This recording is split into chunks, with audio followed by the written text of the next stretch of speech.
അതായത് ഞാൻ ഇന്നലെ അദ്ദേഹത്തിന് നന്ദി പറയാതാണ് ചെയ്തത്.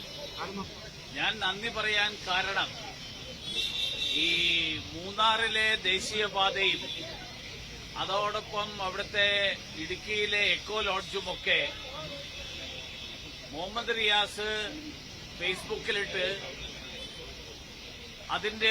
അത് വളരെ നല്ല കാര്യമാണ് എന്ന് പറഞ്ഞിരുന്നു. അതിന്റെ കൂട്ടത്തിൽ അത് കാണുന്ന ആളുകള് സംസ്ഥാന ഗവൺമെന്റിന്റേതാണ് എന്നുള്ള ഒരു ധാരണ സൃഷ്ടിക്കുന്ന തരത്തിലാണ് അദ്ദേഹം പോസ്റ്റ് ഇട്ടത്.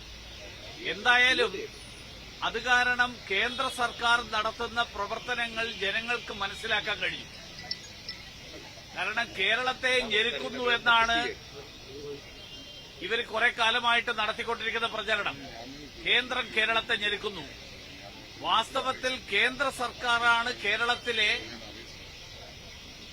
ജനോപകാരപ്രദമായിട്ടുള്ള നിരവധി പദ്ധതികൾ ആ പദ്ധതികൾ മുഴുവൻ നടപ്പിലാക്കുന്നത് എന്ന് പറയേണ്ടി വന്നത് കേന്ദ്രം ഞെരുക്കുന്നു എന്ന് ഒരു വശത്ത് പ്രചരിപ്പിക്കുകയും കേന്ദ്ര പദ്ധതികൾ മുഴുവൻ തന്നെ തങ്ങളുടേതാണെന്നുള്ള വ്യാജ പ്രചരണം നടത്തി ദേശീയപാതയുടെ വഴിയോരങ്ങളിൽ പോലും അമ്മായിയച്ഛന്റെയും മരുമകന്റെയും പടം വെച്ച് ജനങ്ങളെ തെറ്റിദ്ധരിപ്പിക്കുമ്പോൾ വസ്തുതകൾ ജനങ്ങൾ മനസ്സിലാക്കാൻ വേണ്ടിയിട്ട് ഞാൻ ഇന്നലത്തെ അവസരം ഉപയോഗിച്ചു.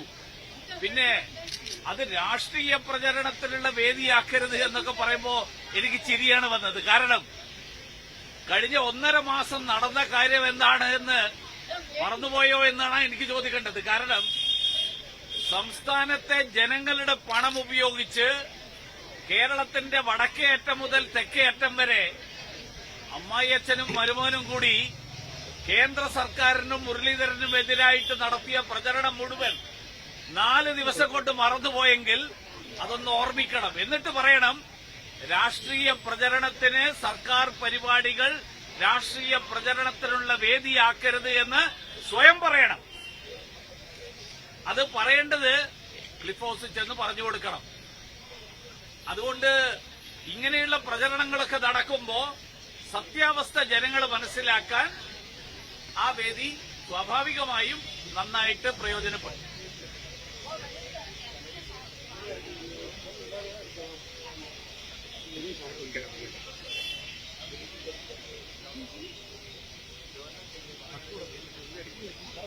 അല്ല, ഇതൊക്കെ എന്താ വെച്ചാല് ഈ കലോത്സവം നടക്കുന്നത് സർക്കാർ പരിപാടിയാണ്.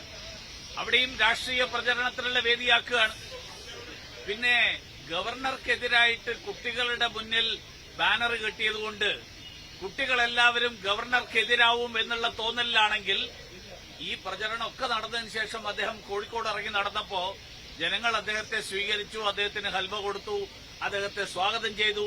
അതുകൊണ്ട് കേരളത്തിലെ ജനങ്ങൾക്ക് കൃത്യമായിട്ട് ഓരോരുത്തരെക്കുറിച്ചും കൃത്യമായിട്ടുള്ള ധാരണയുണ്ട്. ഇതുപോലെയുള്ള പ്രചരണങ്ങൾ നടത്തി ജനങ്ങളെ തെറ്റിദ്ധരിപ്പിക്കാൻ ശ്രമിച്ചിട്ട് കാര്യമില്ല.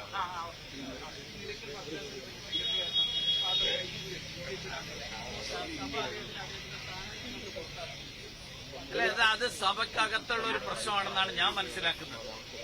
അതിന് BJP അംഗത്വവുമായിട്ട് ഒരു ബന്ധമില്ല എന്നുള്ളതാണ് ഞാൻ മനസ്സിലാക്കുന്നത്. ക്രൈസ്തവ സഭകളിൽ പലതരത്തിലുള്ള തർക്കങ്ങളുണ്ട്. ആ തർക്കങ്ങളിലേക്ക് ഞാൻ തൽക്കാലം കടക്കാൻ ഉദ്ദേശിക്കുന്നു. വണ്ടിപ്പെരിയാറിലെ പരാതി മുഖ്യമന്ത്രിയെ അവരുടെ പീഡനത്തിനിരയാക്കിയ ബന്ധുക്കൾ നൽകി. അതിന് പിന്നാലെ ഇന്ന് ഈ പ്രതികളുടെ ബന്ധുക്കൾ അച്ഛനെയും മുത്തച്ഛനെയും പരിക്കേൽപ്പിച്ചിരിക്കുകയാണ്. അവിടെ ടൗണിൽ വെച്ച് പകലാണ് സംഭവം നടന്നത്.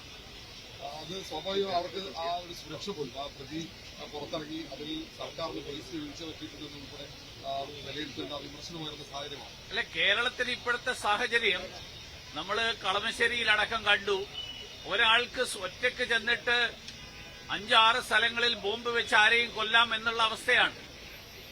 അപ്പൊ അങ്ങനെ ഒരു സാഹചര്യത്തിൽ ഇരകൾക്കും രക്ഷയില്ല.